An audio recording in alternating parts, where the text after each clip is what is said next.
to be talking about rhythm and flow. People always say to me, oh, you do Kung Fu, it's soft. And then they see us, bam, bam, bam. Like, that's not Kung Fu. It's like, yeah, that's Kung Fu. So when we talk about rhythm, this person needs to be involved as well. So I know that sounds crazy that your attacker needs to be involved, but in understanding how to have proper rhythm. So let me give you just a simple example that we've done, and some of you guys have even seen this in some of my YouTube channel stuff.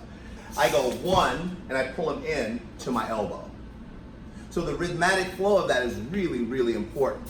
I can't do it this way. I can't go 1, 2, right? There has to be a rhythmic flow. So, and see, please add into this. So one of the things I would do, I would go 1, 2, and if this is like the tiger claw motion, boom, boom, boom. Much like when we converse, there's a certain rhythm per. We don't want to talk like this because it's too monotone, brother. Anyways, so when we speak, we try to be eloquent. We try to be at least sounding like we know what we're talking about. So, thus, we take that and make it to the language of motion, which is rhythm and flow and San Sao.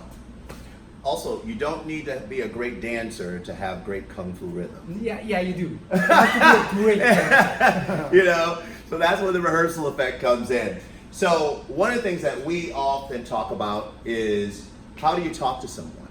You know, that's a great way to find your rhythm. I mean, if you talk to different people, go out and do this today. Talk to different people, you'll see that everyone has a different cadence and rhythm to the way they talk.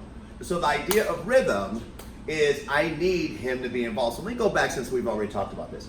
So if he goes back and I come down, his body, the way his body moves also allows me to move a specific way.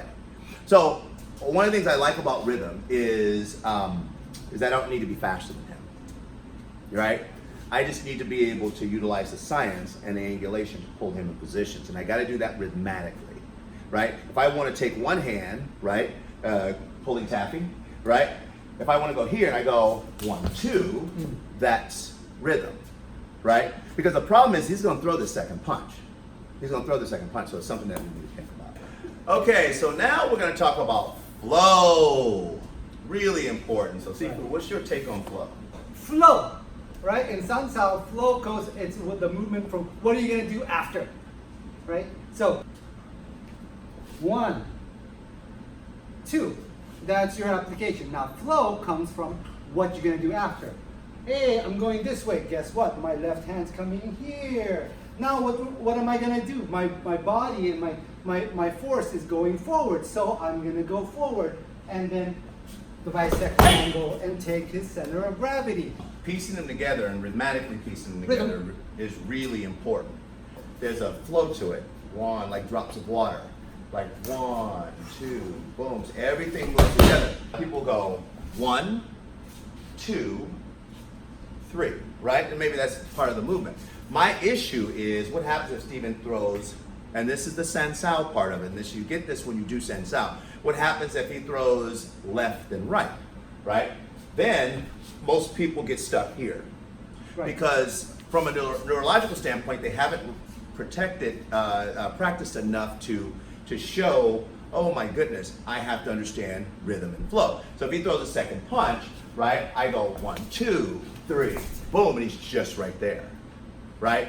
And once you practice it enough, and that's why you have to get to the conversation part of your art if you're not already there.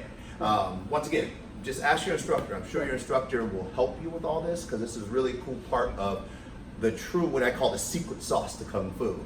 You know, like people have said to me a lot of things about Kung Fu, and when they watch us, they're like, but that's not Kung Fu what you guys are doing. And I'm like, yeah, it is Kung Fu. Yeah, it is. Anyways, exactly, like, and to remember, your form is your manual.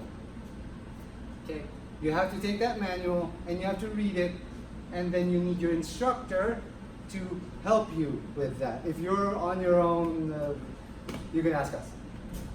But go ahead. Oh, see, well, that also brings up another point. A lot of people contact me and say, but I don't have anyone to work out with. You know, here's one of the things, and Sifu, add in on this. You have to find a workout partner.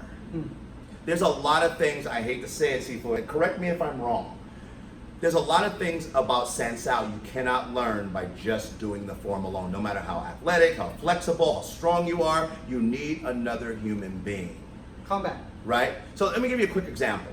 So Stephen, let me borrow you again. I would just work out. Stephen throws me a left, and had a student do this over and over again. I was explaining. So the movement is this way in form. Hi, right? That's the motion. All right, let's say that's the motion. Now Stephen's going to go all the way through, right? And now I get bumped off balance. How do I get that experience in form alone, right? The form gave me good structure, boom, right?